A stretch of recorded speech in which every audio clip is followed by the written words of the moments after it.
NCredible.com production. This is Nick Cannon's Incredible Conversations. You never know who I'm going to be talking to or what vibe I'm on. We could be wilding out or we could be getting real deep. I'm going to be hanging with everybody from my beautiful wife, Mariah Carey. Me and my husband have a very good time when we watch porn. This is how hilarious my wife is. What do you mean? Your wife talks like me? This is I can't believe it. She is from Long Island. Talking about porn. Or having some hygienical conversations with Howard Stern. Hygienical. Is that a word? Maybe I smell like ass. I don't know. But well, guys, we're going to smell like balls. There's no way. Like, we go wash our balls and be fresh out of the shower. By the time we get to the bed, it's sweaty, nasty smells. So my man, Kevin Hart. Nick, you know what it's like to have fire on stage as a comedian? I don't. That's right, you don't. I still do improv. You bitch. And even the president of the United States is my man. thank you to Nick Cannon. Nick Cannon's Incredible Conversations. It's an incredible day. It's an incredible time for an incredible conversation. It's your man, Nick Cannon, and this is my podcast. We're going to do this each and every week, and I honestly feel that this is probably the best time for me to start my podcast because of the climate of our nation currently. I've been quite vocal, not only, on television from CNN all the way to, my Twitter, speaking on race matters in our world today, pertaining mostly to the Zimmerman verdict and the injustice of Trayvon Martin. Now, when I say injustice, I know that's probably already going to strike some people the wrong way instantly, and then it's going to resonate properly in the hearts of others. But that's what my podcast and the Incredible Conversations are all about. They're about, emotion and expressing yourself, good, bad, and other ways. Right now, I don't know what's stronger, either my anger or my sorrow, I heard someone say, when it comes to the Trayvon Martin case and the Zimmerman verdict. So I felt it was my duty to hear both sides, to have some incredible conversations with people that I respect and hear the side from the left and the right, or the people who were for Zimmerman and the people who honor and were for Trayvon Martin. So on today's show, we're going to talk to two very strong brothers in their own right. One is a rock and roll legend, been doing it for many moons, representing the great city of Detroit and his, I would say, over-the-top views at sometimes, but you definitely got to respect him. Mr. Ted Nugent will be on the show. And then, just to get a whole different side of the spectrum, someone that I respect just as much. He's an academic, he's a scholar, and he's a friend of mine, Mark Lamont Hill, who you guys know from the Huffington Post and see him as a correspondent on Fox News and CNN and many other places. And he's also a professor at Columbia University. So we're going to hear both sides of the game today. We're going to hear why people feel that the Zimmerman verdict was correct. And we're going to hear why some people feel that, there was no justice for Trayvon Martin. And ultimately, the whole purpose of me having these podcasts, one is to entertain, but two is to have real conversations to see what we could do in society. Are we moving forward? I honestly believe this Zimmerman trial was our nation's report card. And, in many areas we have come a long way, and many areas we haven't. To quote the great Dr. Martin Luther King Jr., injustice anywhere is a threat to justice everywhere. And that's ultimately what we're looking for. So without further ado, let's get to these incredible conversations. The one and only Mr. Theodore Anthony Nugent, a.k.a. Ted Nugent, is chopping it up with us. How you doing, sir? Greetings, Nick, and happy summertime barbecue season to you and everybody else out there. Thank you. Now, I actually tweeted yesterday like how much I would love to interview you and talk to you, and that was like straight sincerity, because one thing I can always admire and respect about a man, especially you, is someone who's never afraid to speak their mind, regardless on public opinion or what others feel. And every time I've seen one of your interviews, every time I've seen you make a statement, it seems like it comes from a pure, genuine, honest place. So I have to commend and respect that. And I just wanted to have a real honest conversation, obviously, about the climate and things that are going on in society today. And I feel like, even though we may not share all of the same views, I feel like we can have an incredible conversation. Well, I thank you for that. I'm surprised that you've been paying attention to this old guitar player from Detroit, but I certainly appreciate it, and I'm humbled that you have been, and I appreciate your kind words because I'm 65 years clean and sober. I take my First Amendment rights and all my constitutional and Bill of Rights, God-given, guaranteed rights to heart, and so I make sure before I open my big yap, I do adequate research, and I really investigate the evidence and the history and the current events before I, utilize First Amendment rights. So this is a great opportunity, and I think that between you and me, we might be able to really get some important agreements and disagreements out, because nothing inspires upgrade and forward motion than two people who genuinely care, do proper research, and discuss issues so that we can come to a conclusion that maybe some benefit can be derived therefrom. Absolutely. So now I feel like there may be a few statements that have been made or things in the public that people may view you a certain way or may not, automatically just give you the just due of doing the research and everything that you have said. Like even on your Twitter, I saw that you said that you've been called a racist. So we just got to get it out there. Ted, do you consider yourself a racist? I'm so anti-racist, you'd be hard-pressed, Nick, to find someone who has fought racism more than I have. Since 1955, 1956, when I started playing my guitar, I have never failed, and I think my concerts now are 6,400 and some, every night on stage. And here's the tragedy, Nick. No one has ever reported what I'm about to tell you, but I've done it more than 6,000 times. 6,000 concerts. I get on stage and humbly and sincerely praise with the utmost reverence the heroes that have made music the greatest music in the world: Chuck Berry, Bo Diddley, Howlin' Wolf, Muddy Waters, Lightnin' Hopkins, James Brown, Wilson Pickett, Sam and Dave, Motown, the Funk Brothers. I have always genuflected publicly in the most demonstrative way I possibly can that if it wasn't for Black Americans' musical genius and all the ingredients, the defiance, the reverence, the uppityness, the spirit, the attitude, the uninhibitedness, the sheer energy of a Little Richard, without that black musical creativity, there would be no Mariah Carey. There would be no Ted Nugent. There would be no America's Got Talent.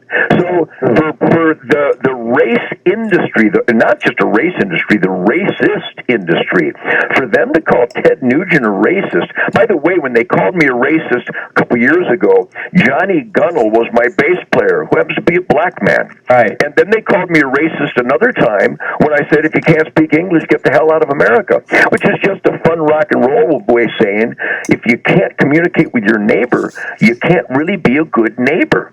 And at the time, Marco Mendoza, a Mexican-born bass player, was in my band. So you see the dishonesty, and I think we all can agree that there is a racist industry, there is a racist pulse, but it doesn't come from me, it comes from the people who call me a racist. Well, that's the thing. I actually speak about this in my stand-up a lot. I honestly believe that we all have racist tendencies. I believe everyone prejudges, and that's really when you see what the basis of prejudice is. And obviously, we don't want to dive too deep into the Trayvon Martin Zimmerman trial again, but when you think about how we think of each other and stereotypes that have been created over the years, that all we do is prejudge, whether we're prejudging the homosexual community, whether we're prejudging different ethnicities. It's like we all have something in our mind that says, okay, I believe this group of people is a certain way, or I stereotype this group of people is a certain way, and it's based off of these society stereotypes that, our kids are trained that way. So I feel like a lot of people, when racism, obviously, which can be rooted in hate, when people use it to hate and to be hate mongers, I think that actually is a true issue that, we'll never get over unless we can be honest with ourselves and actually step up and say, yes, I do believe this certain group of people acts this way, and maybe my mind should be changed because I'm prejudging them or I'm stereotyping them. But I think once all of that gets mixed up in this pot, and then the media spits it back out, it makes everyone seem like they're hate mongers when it's not really the case. That's just my humble opinion. Nick, I think you're speaking what is common and sensible, but I'm going to disagree to some degree. I think that the real savage, demonic racism and hatred can be identified with Nazis and the Ku Klux Klan and the Black Panthers and some organizations out there that just live for condemning the race that they hate.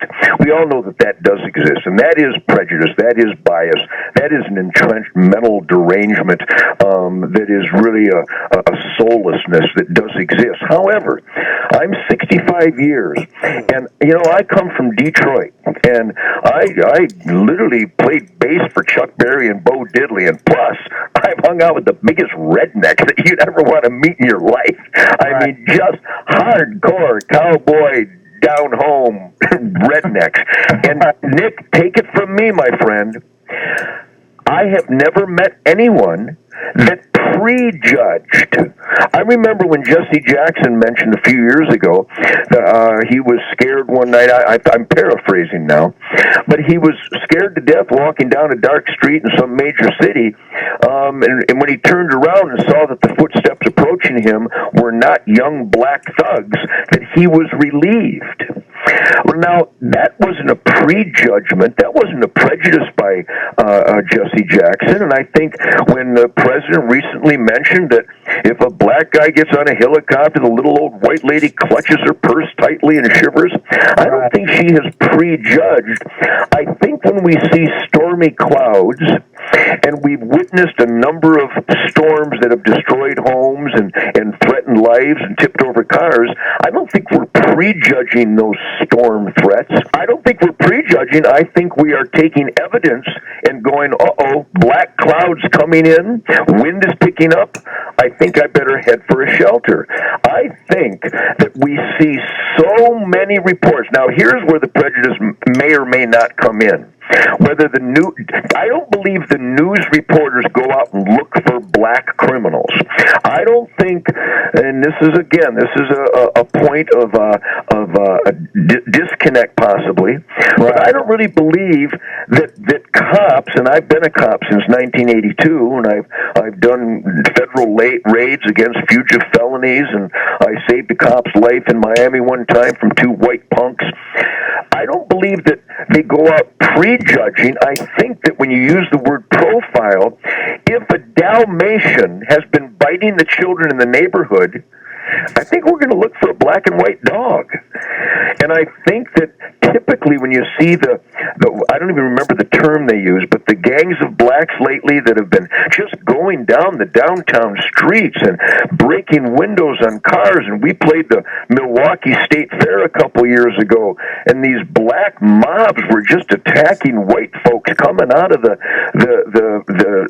fair, and over again I watch the news, and here's a rape, and here's a burglary, and here's a murder in Chicago. 29 shot, 29 blacks shot by 29 blacks. At some point, you gotta be afraid of black and white dogs if the Dalmatians doing the biting. Can't you go the same way when you think about, obviously this is just a reaction to the way society has had, or our place in society, and expressing years and years of not being treated properly by the establishment or the white community. We feel like, especially in impoverished. I mean, you're from Detroit.